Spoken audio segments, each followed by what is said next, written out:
জয় শ্রীরাম! জয় শ্রীরাম! জয় শ্রীরাম! দাদা, মন বলছে যে আমরা জয়ী হয়েছি। মহাবলী হনুমান ইন্দ্রজিৎকে ধরাশায়ী করেছে, আর তুমি দশাননকে হারিয়ে ওকে ফিরে যেতে বাধ্য করেছো। আমাদের বানর সেনা ও রাক্ষস সেনাকে হারিয়ে দিয়েছে। ভয়ের কাছে ভয়ঙ্কর। আমরা সবাই আপনার রুদ্র। জয় শ্রীরাম! জয় শ্রীরাম! জয় শ্রীরাম! জয় শ্রীরাম! মেঘ দেখে বৃষ্টির আশা করা ভালো লক্ষণ, কিন্তু বর্ষার পূর্বে ভালো ফসলের উৎসব পালন করা মূর্খামি। রাবণ কোনো সরল যোদ্ধা নয়, ওর কাছে সামর্থ্যও আছে আর শৌর্যও। আর এখন প্রথম পরাজয়ের দংশনও সহ্য করেছে ও। আঘাতপ্রাপ্ত সিংহ অবশ্যই ফিরে আসবে। ওর মৌনতা বড় কোনো পরিকল্পনার কারণ। কিন্তু দাদা, এই তো ও হেরে গিয়ে ফিরে গেছে, আর ওর সৈন্যদলও এখন নিশ্চয়ই ক্লান্ত। ওরা রাক্ষস লক্ষণ, ওদের আক্রমণ করতে আর বেশিক্ষণ বাকি নেই। আমি আপনার সাথে সহমত শ্রীরাম। অন্ধকার বাড়ছে, আর অন্ধকারে রাক্ষসেরা অজেয় হয়ে ওঠে। তাহলে এখন কি করব দাদা? আদেশ দাও আমাদের। বিভীষণ কোথায়?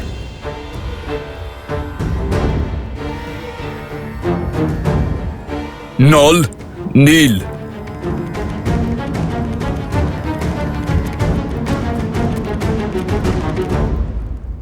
প্রভু, আপনার চিন্তা আমি বুঝতে পারছি, কিন্তু আজ যে বীরত্ব দেখিয়েছে আমাদের সৈন্যরা, তার সংবাদ যখন মাতা সীতার কাছে পৌঁছবে, তখন ওনার মনে নিভে আসা প্রদীপ শিখা আবার প্রজ্বলিত হয়ে উঠবে প্রভু।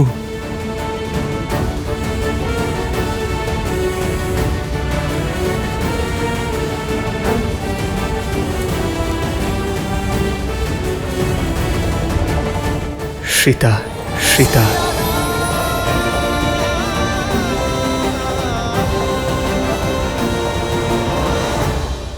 কোথায় সেই সীতা? এই সংকটের মূলে?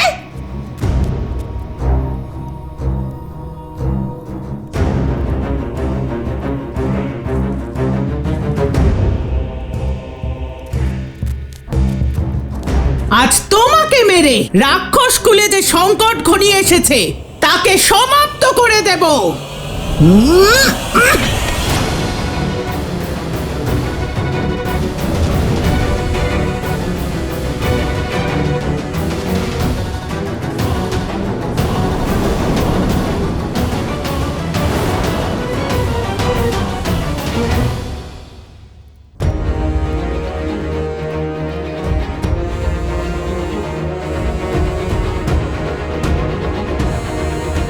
সীতাকে মারবে না, বরং তুমি স্বয়ং আত্মহত্যা করবে। ভুলে গেলে লঙ্কেশের আদেশ? মহারাজের সম্মান ওনার আদেশের থেকে বড় নয়। আজ প্রথমবার মহারাজ যুদ্ধে তার সম্মান হারিয়ে এসেছেন, তাও এই সীতার জন্য। মহারাজের মান সম্মান ধরাশায়ী হয়েছে। মহারাজের বিজয় রথকে ওর স্বামী ওই বনবাসী ভেঙে চুরমার করে দিয়েছে। আমার কথা শোনো, শেষ করে দাও একে, বাঁচাবে না ওকে।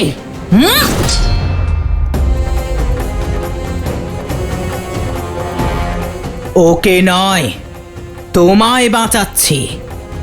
যদি ওর কিছু হয় তাহলে লঙ্কেশ তোমাকে হত্যা করবেন। বুঝতে পারছো না তুমি? ক্ষমা করে দিন, ক্রোধের বশে নিজের কর্তব্য ভুলে গেছি। মনে ক্রোধ নয়, প্রেমকে স্থান দাও। কারণ যখন আমার শ্রীরাম লঙ্কায় তার জয়ধ্বজা উত্থিত করবেন, তখন তুমি শুধু ক্ষমা প্রার্থনাই করতে পারবে।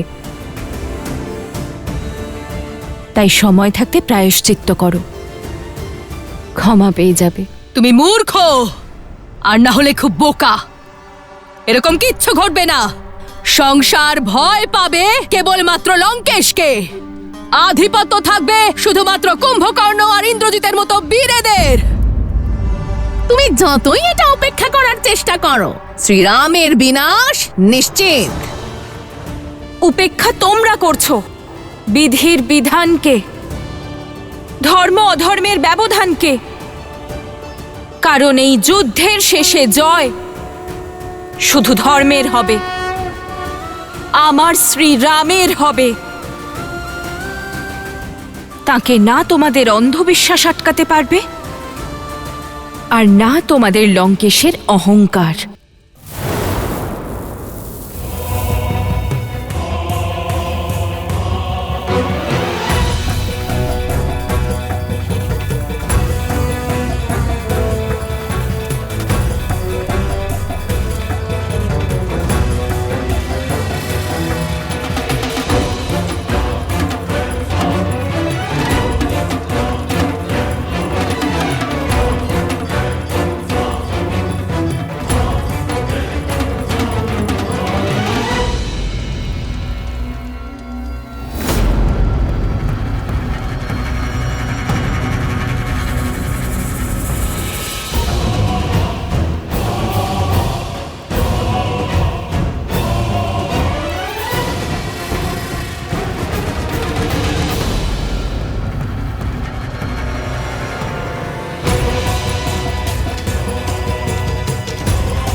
দেবী নিকুম্ভিলা, আপনি সর্বদা আপনার এই ভক্তকে রক্ষা করেছেন, কিন্তু আজ কেবল রক্ষারই আবশ্যকতা নেই। আমি আপনার থেকে সেই শক্তি চাই যে শক্তিতে আমার শত্রুর রক্ষা কেউ না করতে পারে। আর তাই আপনার পিশাচের সেনাকে আমার প্রয়োজন দেবী।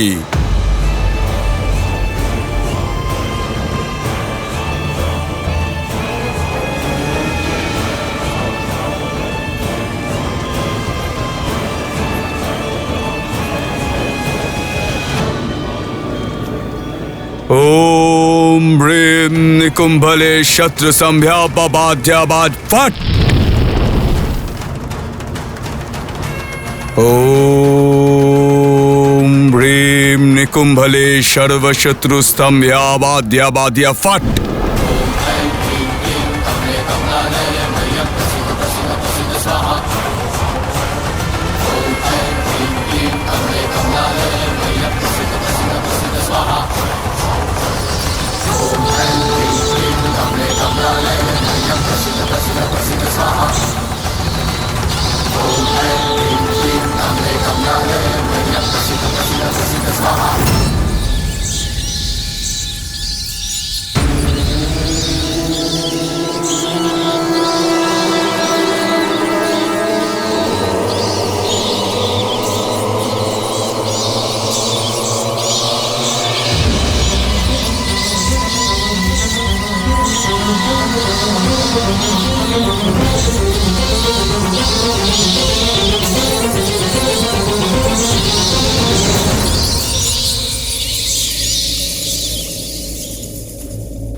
আপনার সন্দেহ একদম সঠিক প্রভু।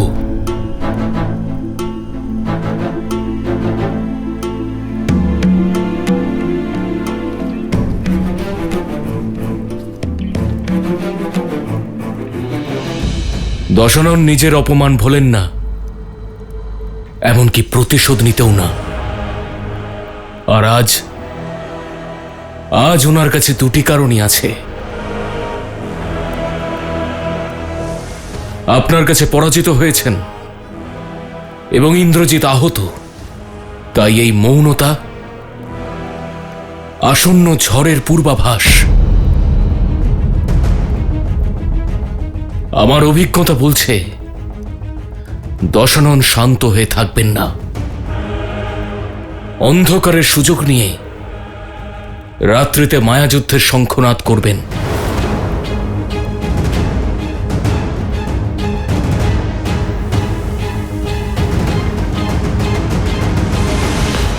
আমাদের শত্রুর মায়ার উত্তর দেবার জন্য প্রস্তুত থাকতে হবে।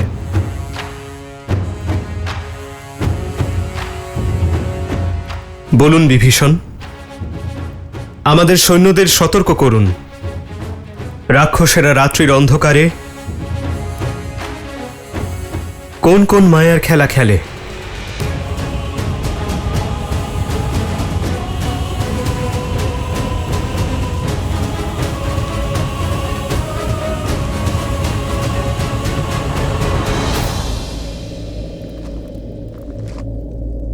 মায়াযুদ্ধ এমন একটি কলা যা আপনাদের সকলের চিন্তার ঊর্ধ্বে। এখনো পর্যন্ত আপনারা যুদ্ধভূমিতে যা দেখেছেন তা শুধুমাত্র একটি প্রস্তাবনা ছিল। মায়ার মায়া গ্রন্থ অনেক বড়। মায়ার প্রয়োগ দ্বারা রাক্ষস নিজের ইচ্ছানুসারে যে কোনো রূপ ধারণ করতে পারে, প্রকৃতির ওপর প্রকোপ আনতে পারে। চক্রবাত, ঝড়, মেঘ, বর্ষা সবকিছুকে নিজের অস্ত্র করতে পারে। মায়া শুধুমাত্র শক্তি নয়, মায়া এক প্রকার রণনীতিও, যার উদ্দেশ্য হল যুদ্ধের প্রথমেই শত্রুর ক্ষমতা আর সাহসকে ভেঙে দেওয়া। আপনি যাকে আঘাত করবেন ওই শত্রু আপনার সামনে থাকবেই না। যা থাকবে সে হলো কেবল মায়া। ওরা এমন মন্ত্রের জপ করবে যার দ্বারা ভয়, ভ্রম আর উন্মাদনা জন্ম নেয়। ভূত আর পিশাচদের সহায়তা পায় ওরা। তাই মায়াযুদ্ধকে স্থূলভাবে দেখবেন না। দশানন প্রত্যেকটা যুদ্ধ শুধুমাত্র শক্তি দিয়ে জেতেননি, ভীষণভাবে মায়ার ব্যবহার করেছেন। আপনার পরম মিত্র মায়ার বশে এসে আপনাকে আঘাত করতে পারে।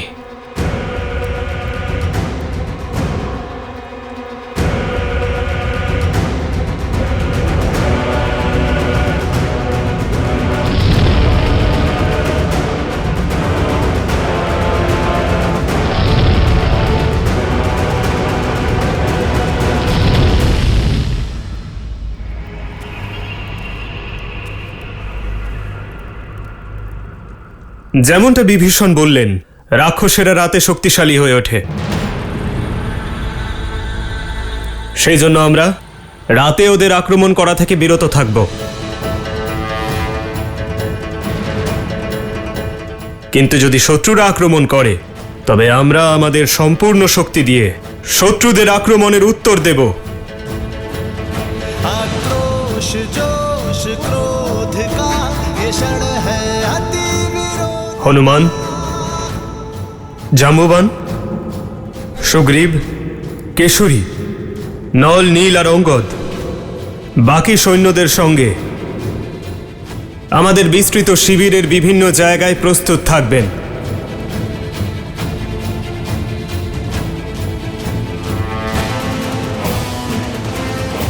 আর আমি সব সৈন্যদের সামনে এমন এক স্থানে থাকব যেখানে প্রয়োজন পড়লে আমি সকলের কাছে পৌঁছতে পারব।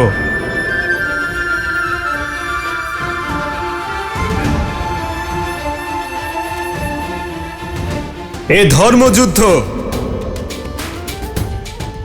তাই কঠিন হওয়া স্বাভাবিক, কিন্তু শেষ পর্যন্ত বিজয়ী আমরাই হব।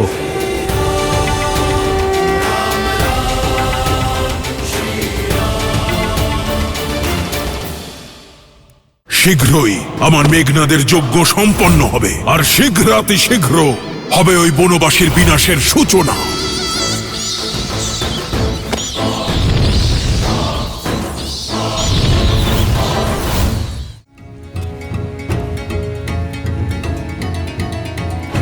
প্রভু, এই মায়াজাল ভেদ করার দায়িত্ব আপনি আমাকে দিন। আমার হনুমানের শক্তির উপর বিশ্বাস আছে যে ও আমাদের মায়ের হাত থেকে অবশ্যই রক্ষা করবে। আর আমি মায়ার সব থেকে বড় সহায়ক। অন্ধকারের সঙ্গে যুদ্ধের দায়িত্ব আমার কাঁধে নিলাম।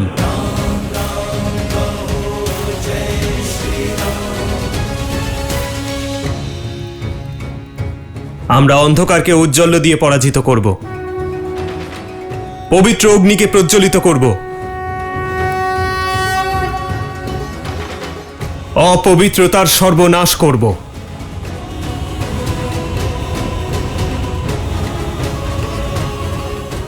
লক্ষণ,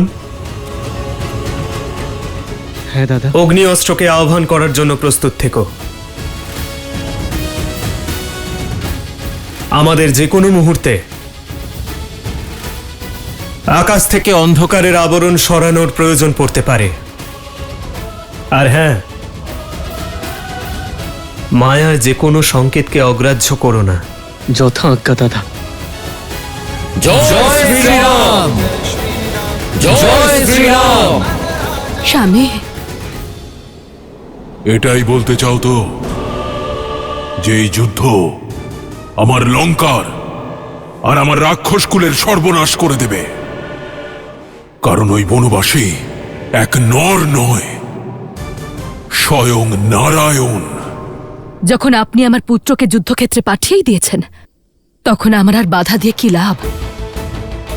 ঠিক করেছেন, আমার স্বামীকে যুদ্ধক্ষেত্রে অপমানিত হতে হয়েছে, আর এটা আমিও কখনোই মেনে নিতে পারবো না। আপনার এর প্রত্যুত্তর অবশ্যই দেওয়া উচিত। কিন্তু কিন্তু তোমার এই কিন্তুই আমার বিস্ময়ের অবসান ঘটালো। আমি এটাই ভাবছিলাম যে আজ তুমি আমাকে সমর্থন করছো কেন? মহাদেবের অশেষ কৃপা যে আমার পুত্ররা তোমার মতো করে ভাবে না। শীঘ্রই আমার মেঘনাদ ওই বনবাসীর প্রাণ হরণ করে রাক্ষস কুলের অপমানের প্রতিশোধ নেবে। আমার পুত্রের শৌর্য ও বীরত্বের ওপর আমারও বিশ্বাস আছে লঙ্কেশ। ও নিশ্চয়ই প্রতিশোধ নেবে আপনার অপমানের।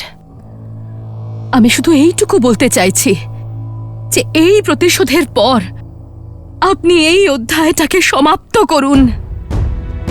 আপনার সম্মান ফিরে আসার পর সীতাকে সসম্মানে ফিরিয়ে দিন লঙ্কেশ, যাতে ভবিষ্যতে আপনার সম্মান বজায় থাকে। আজও আমার বিরুদ্ধে তুমি? আমি তো সর্বদা আপনার পাশে দাঁড়িয়ে আছি লঙ্কেশ। সেই জন্যই তো আপনার কাছে অনুরোধ করছি, যাতে সারা জীবন আপনার পাশে থাকার সৌভাগ্য লাভ করি আমি, যাতে কখনো কখনো আপনাকে ছাড়া আমাকে একা দাঁড়িয়ে থাকতে না হয়। আরো একবার ভেবে দেখুন, আমি যা বলছি একবার করে দেখুন, সব কিছু আগের মতো হয়ে যাবে। আপনার সম্মানও বজায় থাকবে, আর এই যুদ্ধও শেষ হবে। একমাত্র সীতার মুক্তিতেই এই রাক্ষসকুল বাঁচবে লঙ্কেশ। থাক, আমি আর কিচ্ছু শুনতে চাই না। শীঘ্রই আমার মেঘনাদের যজ্ঞ সম্পন্ন হবে, আর শীঘ্রাতি শীঘ্র হবে ওই বনবাসীর বিনাশের সূচনা। সর্বশত্রু সম্যবাদ্যবাদ্য ফট। এতগুলো অমঙ্গলের আভাস একসঙ্গে, এ নিশ্চয়ই কোনো সংকেত।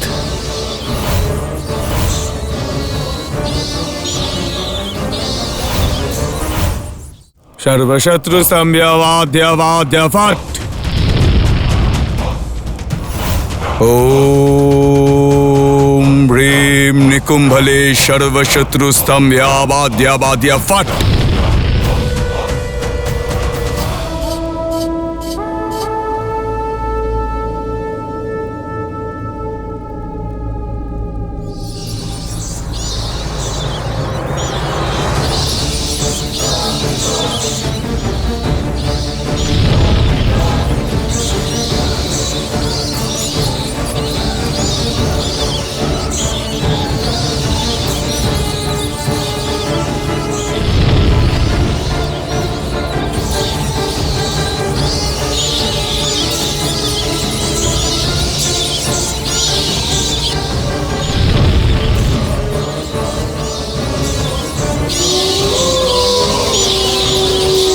এ তো শিয়ালের কান্নার আওয়াজ।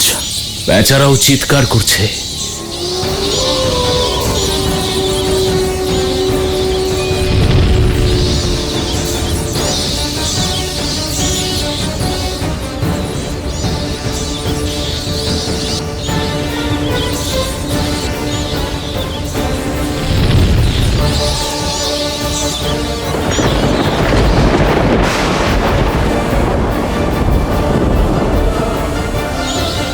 এভাবে চিলদের বিচরণ, এতগুলো অমঙ্গলের আভাস একসঙ্গে, এ নিশ্চয়ই কোনো সংকেত।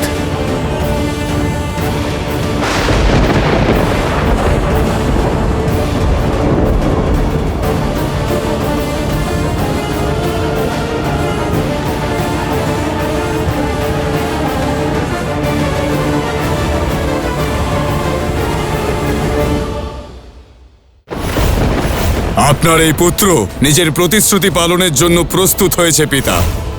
আশীর্বাদ করুন পিতা। বিজয়ী হও।